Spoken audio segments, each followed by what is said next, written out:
आहे त्यावेळेला आपण जर पाहिलं तर मनसैनिकांची मोठी गर्दी त्यांच्यासोबत आहेच, मात्र ज्या ठिकाणी सभा होणार आहे त्या ठिकाणी आता मनसैनिकांची गर्दी देखील आता हळूहळू यायला सुरुवात झालेली आहे।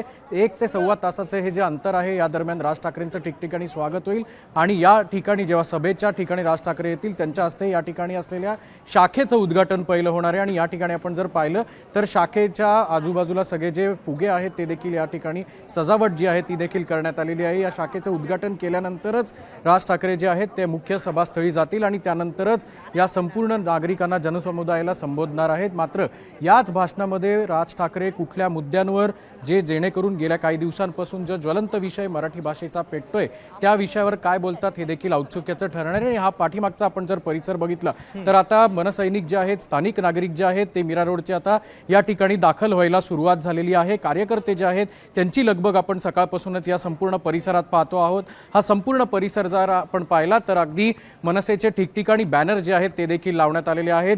संध्याकाळी सभा होत असल्यामुळे विद्युत रोषणाई जी आहे ती देखील या ठिकाणी लावण्यात आलेली आहे आणि ठिकठिकाणी राज ठाकरे यांचे पोस्टर जे आहेत ते देखील आपल्याला पाहायला ठाकरे गटाचे देखील कोणकोणते नेते उपस्थित राहतात या सभेला ते बघणं महत्त्वाचं आहे। तुम्ही सविस्तर माहिती दिली त्याबद्दल धन्यवाद। आता isakal.com आहे देशातील नंबर 1 ची मराठी न्यूज वेबसाईट। प्रत्येक अपडेटसाठी isakal.com ला नक्की भेट द्या।